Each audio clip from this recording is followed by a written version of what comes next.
Assalamualaikum warahmatullahi wabarakatuh. Nama saya Raden Roro Dewi Saptosari. Saya analis kepegawaian di bidang mutasi dan promosi BKD Provinsi Banten. Salah satu pelayanan yang ada di BKD Provinsi Banten adalah kenaikan pangkat. Kenaikan pangkat bukanlah hak, tapi penghargaan yang diberikan kepada PNS atas prestasi kerja dan pengabdiannya terhadap negara. Pangkat merupakan kedudukan yang menunjukkan tingkatan jabatan berdasarkan tingkatan kesulitan, tanggung jawab, dampak, dan persyaratan kualifikasi pekerjaan yang digunakan sebagai dasar penggajian. Kenaikan pangkat dalam 1 tahun terdiri dari 2 periode, yaitu 1 April dan 1 Oktober.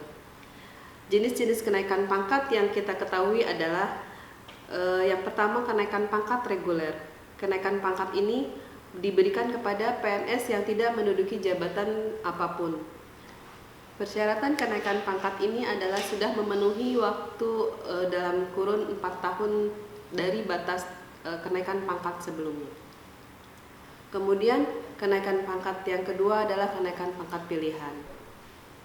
Yang termasuk dalam kenaikan pangkat pilihan adalah 1. Kenaikan pangkat dalam jabatan struktural. Ada beberapa kriteria yang dapat diusulkan dalam kenaikan pangkat struktural. Yang pertama adalah masih 1 tingkat di bawah pangkat rendah. Syarat yang harus dipenuhi adalah sekurang-kurangnya 1 tahun dalam jabatan struktural tersebut. Dapat dipertimbangkan kenaikan pangkatnya pada periode kenaikan pangkat berikutnya setelah pelantikan. Kemudian telah mencapai jenjang pangkat rendah, sekurang-kurangnya telah mencapai 4 tahun dalam pangkat terakhir. Kenaikan pangkat pilihan yang berikutnya adalah PNS yang menduduki jabatan fungsional tertentu. Seperti kita ketahui bahwa jabatan fungsional yang ada di lingkungan pemerintah Provinsi Banten itu sudah beraneka macam. Misalnya dokter, apoteker, perawat, guru, pengelola barang jasa, kemudian pengolah benih tanaman, auditor, P2OPD, dan masih banyak yang lain. Persyaratan yang harus dipenuhi adalah salah satunya itu PAK. PAK yang harus dipenuhi untuk usulan kenaikan pangkat adalah PAK yang memenuhi kriteria dan nilai yang sudah ditetapkan dalam peraturan fungsional. Yang kedua adalah SK Jafung. SK Jafung untuk golongan 3A dan 3B adalah SK Jafung pertama. Golongan 3C dan 3D adalah SK Jafung muda. Golongan 4A, 4B, dan 4C adalah SK Jafung madya, dan golongan 4D dan 4E adalah SK Jafung utama. Kemudian persyaratan yang ketiga adalah SKP 2 tahun terakhir yang bernilai baik. Kemudian persyaratan yang lain adalah SK kenaikan pangkat yang terakhir, ujikom, serdik, dan kelengkapan-kelengkapan lain yang disesuaikan dengan jabatan fungsionalnya.